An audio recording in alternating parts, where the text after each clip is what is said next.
Spoštovani, hvala, da sem lahko danes tukaj z vami, da lahko, kot sem že na začetku svete maše dejal, skupaj z vami molim za našo domovino Slovenijo, da se lahko zahvaljujem za vse tiste može in žene, ne samo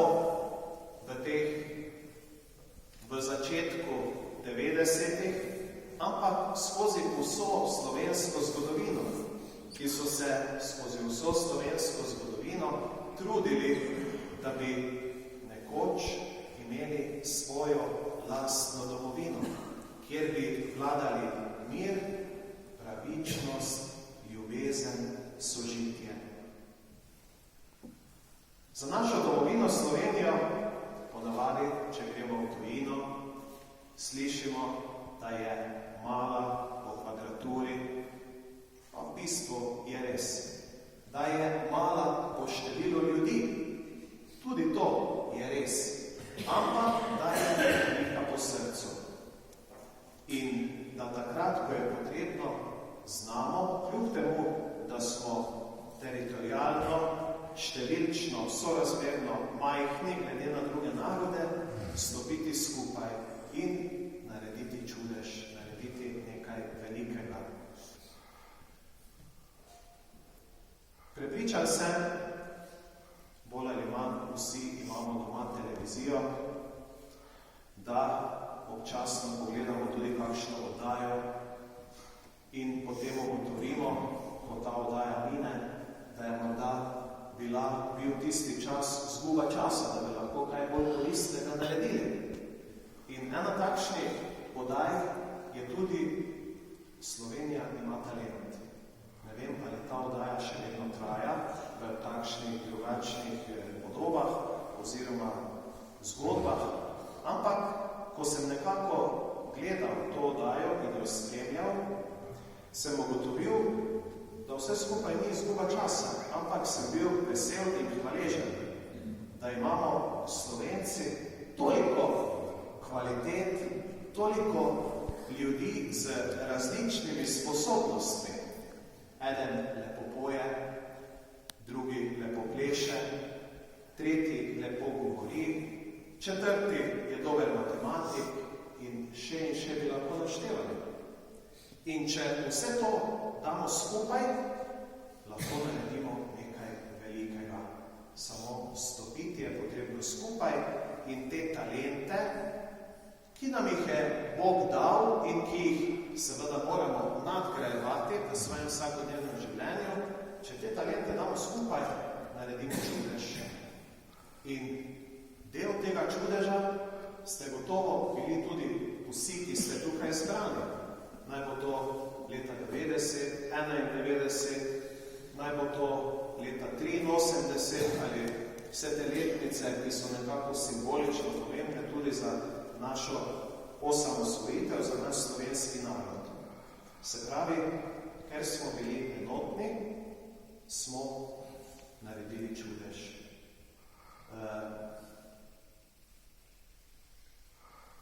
Smo v adventnem času pričakovanja.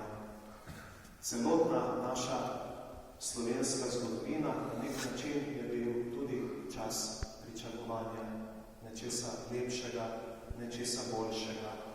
Sedaj nekje smo to dosegli, ampak tako, kakor nam Bog daje različne talente, sposobnosti in jih za časa življenja moramo nadgrajevati z individualnim učenjem, z šolanjem, z prebiranjem knjig, znanstvenih in drugačnih.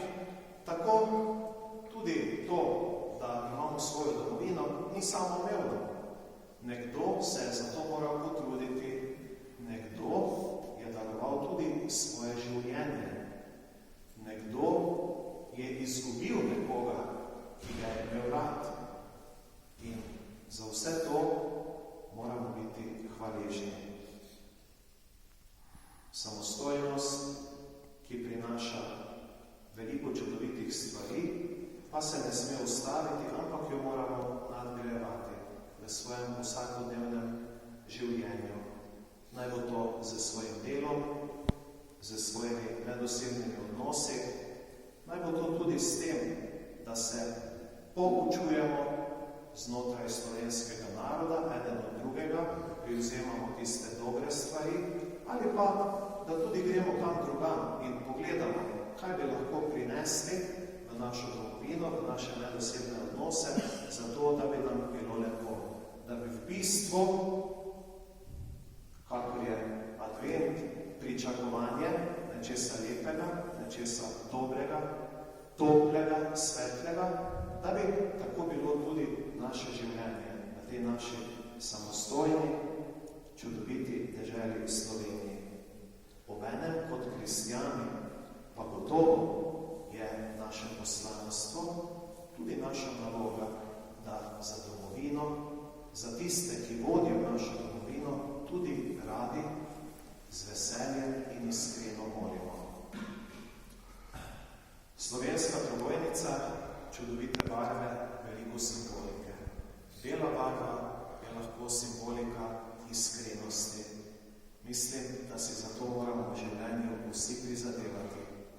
Verjetno, poleg ljubezni, poleg otrok, ni lepše, bolj vesele stvari v družinskem življenju, kakor so iskreni odnosi med možem in ženo, med starši in otroci, ali pa morda na delovnem mestu v službi.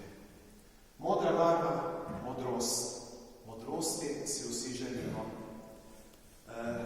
Ker je kralj Salomon v Stari zavezi bil pošten kralj, dober kralj, izbran izmed ljudi in postavljen, da bi ljudem pomagal, zato ga je Bog nagradil z modrostjo.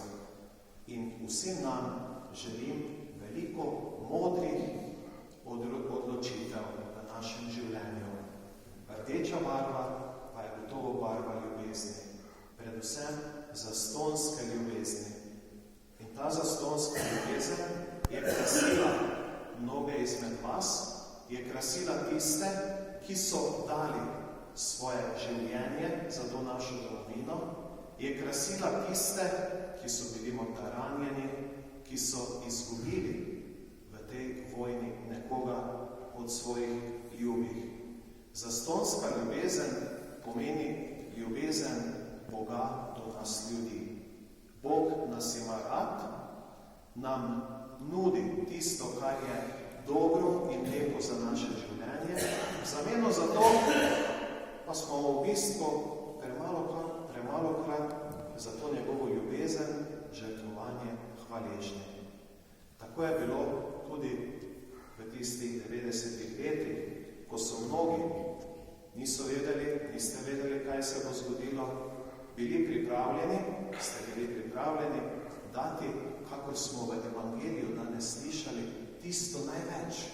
Jezus pravi, ni večje ljubezni, kakor je to, da kdo da življenje za svoje prijatelje. Ampak bodimo iskreni in pošteni.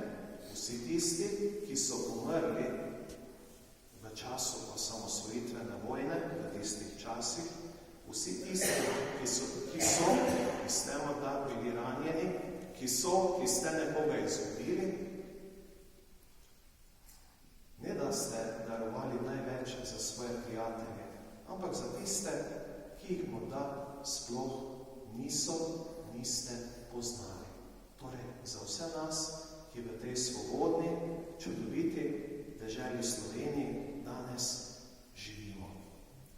Zato, torej, hvaležnost, naj bo tudi ta naša hvaležnost za vse vas, za vse vaše domače, za vse tiste, ki so, kakor verjamemo, že pri nebeškem očetu.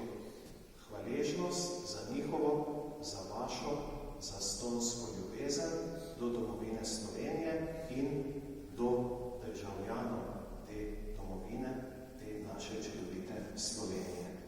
Pa naj bo torej adventni čas, sveti adventni čas, čas pričakovanja Božjega Sina. Kakor tudi naj bo naš čas bivanja na zemlji, čas pričakovanja nečesa lepega, kaj se bo zgodilo, ko bo prišel čas, ko se bo nebeški oče tako odločil in se bomo v nebesi srečali z vsemi, ki so se tukaj od zemeljskega življenja že poslovili. Pa bomo nadaljevali to sveto mašo z prošnjami.